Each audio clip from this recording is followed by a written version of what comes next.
اینجا یک خواهر اسلامی سوال کرده است. من از شهر دوشنبه هستم. 5 سال است که با شوهرم زندگی میکنم.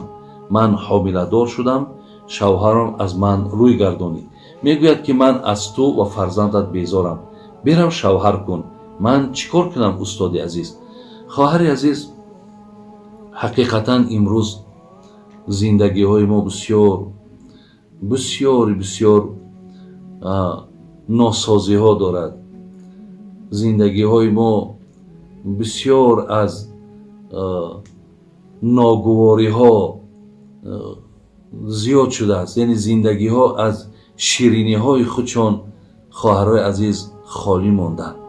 من در بسیاری از صحبت هام اگر اهمیت داده باشین در گرد همین احترام زن یا در گرد احترام شوهر صحبت های بسیار زیادی دارم که من همیشه این چیزا پیوسته تکرار میکردم برای مردم که خیلی زیرا بسیار مهم است. ولی پیامبر نازنین میگو اکمل المؤمنین ایمانا احسنهم خلقا و خیارکم لنسائهم.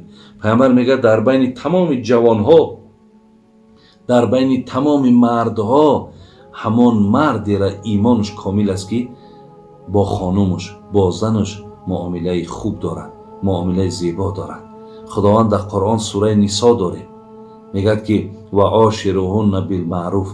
شما وقتی زنه که برای زندگی انتخاب کردین با اونها زندگی خوب کنین، با اونها مراسا کنین، اونها را دوست بدارین، اونها را احترام کنین، به قدر اونها برسین.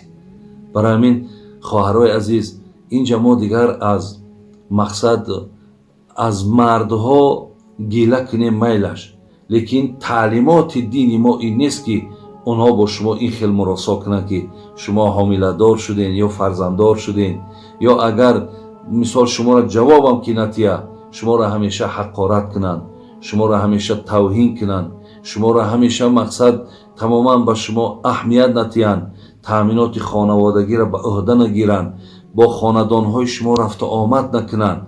وقتی این چیزها را میبینین، این از همون خصلت‌های رذیله خود همین مردها هستند. اسلام دین خواهرای عزیز فرمودش این نیست. حتی پیامبر نازنین ما ببینین میگفت لا یفرق مؤمن مؤمنة ان کره منها خلقا رضی منها آخر. میگفت که حتی اگر از همین زنها مبادا یگان ارکگی رخ داد، یک امر کردی او اجراش نکرد، شما در حال غضبناک نشین، زیرا کار دیگری زن با شما را راضی میگرداند. پیامبر نازنین من دائم در بین همین نکاح ها و در بین همین جوان ها میگم که وقتی شما دعوا میکنین که من امت محمد صلی الله علیه و سلم هستم، شما دعوا میکنین که من پیروی از پیغمبر نازنین دارم، شما دعوا میکنین که من مسلمانم، من یک مثال میزنم دائم برای اینها. در حدیث آمده است که حضرت عایشه مادرمون میگه وقتی که گوشت میخوردن، از همون استخوانی که میخوردن کمی از همون در زمین باقی میموند. حتی رسول اکرم صلی الله علیه و سلم میگه همون استخوانی که نیم گوشت داشتن هم را میبرداشت، باقی همون نیمی که بود و یا تناول میکرد، در پهلوی عایشه نشستگی بود. آیا امروز برادرای عزیز شما از روی انصاف خطان گویید؟ اکثر مردها را میدانم در یک طبقه زن نشسته خورا خوردن برای خودش عیب نمیبینه، حتی یاد ندارد که با زنش در یک طبق نان خورده باشد یا در لب یک دسترخوان نشستگی باشد. برادرای عزیز، این کار شما خلاف کردار رسول اکرم صلی الله علیه. آیا پیامبر گرامی مقصد این معنای چی را داشت؟ آیا پیامبر گرسنه بود؟ نه، بلکه این معنای انمین آیت قرآن داشت که خدا گفتش حرمت کن، حضرت حرمت میکرد. شما بینید که میگد عایشه مادرمون میگد در بین میگد همین پیشی بری من میگد پیامبر میگد سرشم میگذاشت و میگه قرآن میگرفت، قرآن تلاوت میکرد. و هر زمان مقصد میدرآمد خانه، پیش از مقصد آلید احوال عایشه را پرسیدن، اول چی سلامش میداد، مقصد با او صلوات، با او درود، با او رحمت میفرستاد، از حالش میپرسید. از این خاطر جوانای عزیز، برادرای خیلی مهربان، شما از این گفته های شریعت بان پیروی کنین. شما زنهاتون را حرمت کنین، به قدر زنهاتون رسین، زیرا پیامبر گرامی تهدیدتون هم کرده، فراموش نکنین. پیامبر گفت اللهم اینی احرم حق. بین پیامبر چی میگد؟ میگد که من روز قیامت از پشت دو نفر مقصد پیش خدا شکایت میبرم. اینا کیا هن؟ یکتاش کسی که در دنیا حق یتیم خورده، دویمش کسی که حق زنش پایمال کرده است. پیامبر میگه من از پشت این 2 نفر روز قیامت پیش خدا شکایت میبرم تا خداوند نفرهایی که حق یتیم میخورن یا نفرهایی که حق زن پایمال میکنن تا اینها را جزاشون اتیه. وای به حال آن نفرهایی که پیامبر از پشت اینها دعوا کند. به این خاطر خواهر عزیز، شما این روزها را صبر کنید، تحمل کنید و دعا کنید که خداوند این روزهای سخت از بالای شما دور کند، علاوه خصوص در این ماه رمضان که دعای شما ان شاء الله قبول است. و به زنها هم خواهرای عزیز چی گفتنیم؟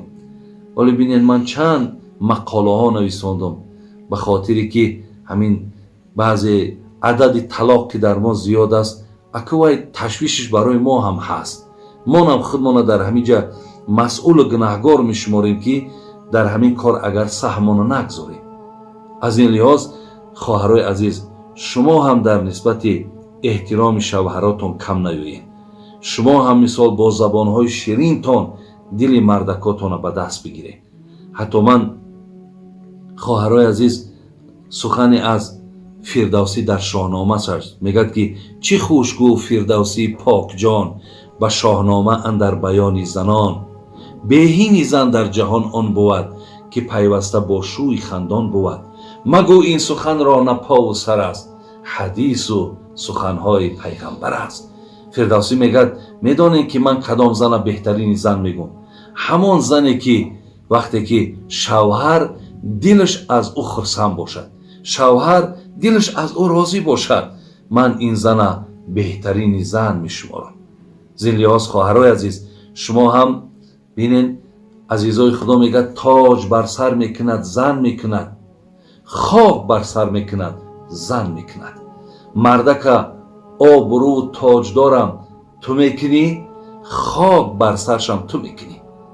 خواهرای عزیز، شما اگر چند قدر زندگیت مستحکم بداری، چقدر شوهرت احترام کنی، بین وای در پیش یا رفیقش، من بسیاری از مردها را میدانم که در پیش یا رفیقاشون تعریف از زنهاشون میکند، از همیشه زنگ میزند، از او طرف چی یک زبان شیرین قطعی لبای مقصد مردک جان، لبای جان شیرین، لبای دیگر گفته مقصد همون مردک لذت میبرد. تو در هر یک این جوابات و در هر معاملت خواهر عزیز تو چقدر ثواب زیاد میگیری. پیامبر نازنین میگد که زنهای عزیز، خواهرای عزیز چی میگد؟